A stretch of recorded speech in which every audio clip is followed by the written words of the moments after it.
Salam Bapak Ibu, salam sehat bagi kita semua. Berjumpa lagi kita dalam renungan firman Tuhan pada hari ini. Sebelum kita menerima dan mendengarkan atau merenungkan firman Tuhan, mari kita satu dalam doa, kita berdoa. Terima kasih Allah ya Tuhan kami Bapa di surga, Engkau telah menyertai kami dalam perjalanan kehidupan kami hingga saat ini.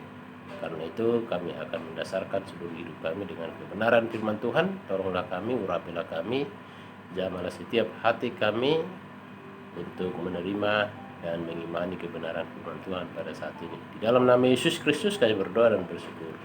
Amin. Pembacaan firman Tuhan kepada kita Bapak Ibu Saudara yang terkasih dalam Tuhan dari kitab Injil pasal 1 ayat 1 sampai dengan ayatnya yang keempat dengan judul kesaksian iman. Bapak Ibu Saudara yang terkasih dalam Tuhan, menyampaikan Injil atau memberitakan Injil di era modernisasi sekarang ini tentunya sangat memudahkan untuk dilakukan oleh setiap orang-orang percaya ataupun yang dilakukan oleh gereja. Selain memudahkan, juga cepat dan mengurangi risiko. Misalnya dengan sistem digital teknologi informasi, dengan mudahnya berita Injil itu sampai ke seluruh dunia.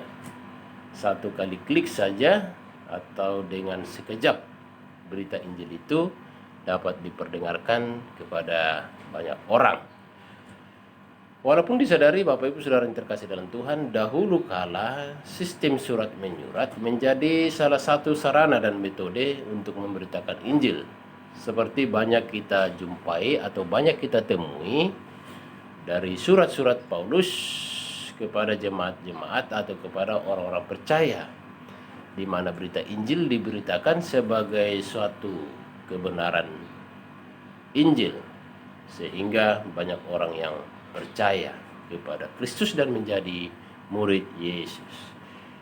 Injil Lukas dan kitab Kisah Para Rasul adalah dua kitab yang ditulis oleh Lukas. Lukas seorang tabib. Ia tidak termasuk 12 rasul Yesus Kristus, tetapi ia adalah rekan seperjalanan Paulus dalam memberitakan Injil, serta yang menyaksikan dengan iman bahwa Yesus telah datang ke dunia. Dia adalah Tuhan dan menjadi Raja. Ia adalah seorang murid Yesus sama seperti kita dan orang-orang percaya lainnya yang telah menjadi saksi bagi kita melalui tulisannya.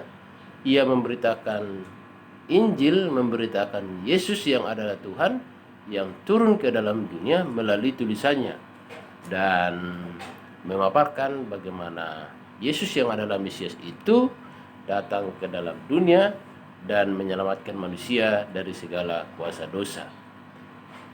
Ia menuliskan dengan penuh kuasa bahwa Yesus telah datang ke dalam dunia dan memberitakan Injil yang merupakan kesaksian dari penulis Injil Lukas.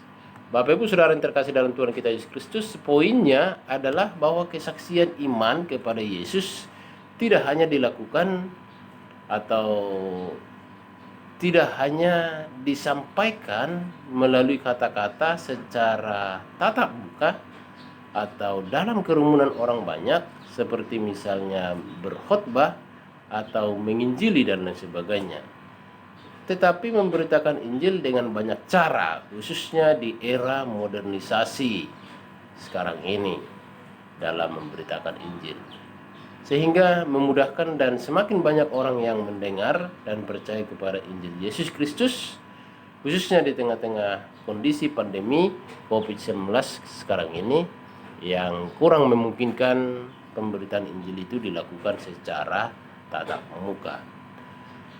Yang kedua, Bapak Ibu Saudara yang terkasih dalam Tuhan kita Yesus Kristus, pemberitaan Injil atau kesaksian iman kepada Yesus untuk disampaikan kepada orang lain sebagai suatu panggilan dan tanggung jawab orang percaya, tidak harus menjadi hamba Tuhan atau tidak harus menjadi pendeta atau tidak harus menjadi majelis atau menjadi pengurus gereja, tetapi juga dapat dilakukan oleh setiap orang percaya atau anak-anak Tuhan sebagai salah satu panggilan dan tanggung jawab untuk memberitakan Injil. Tulisan ataupun media-media sosial adalah cara atau metode dalam memberitakan Injil demi keselamatan dunia dan manusia, sehingga semakin banyak orang percaya dan menjadi murid Yesus. Lukas telah menjadi saksi yang menuliskan pemberitaan Injil tentang Yesus yang telah hadir ke tengah-tengah dunia ini untuk menyelamatkan manusia berdosa. Nah, karena itu Bapak Ibu Saudara yang terkasih dalam Tuhan, sebagai murid-murid Yesus dalam zaman sekarang ini menjadi suatu tanggung jawab dan panggilan kita untuk memberitakan Injil sehingga semakin banyak orang yang percaya kepada Yesus dan diselamatkan. Kiranya firman Tuhan memberkati kita sekalian. Terpuji nama Tuhan kekal selamanya. Amin. Mari kita berdoa. Terima kasih Bapa di surga untuk kebenaran firman Tuhan yang boleh mendiami hati pikiran kami untuk menjalani kehidupan kami seharusnya hari ini dan untuk selanjutnya. Dalam nama Yesus Kristus kami berdoa dan bersyukur. Amin.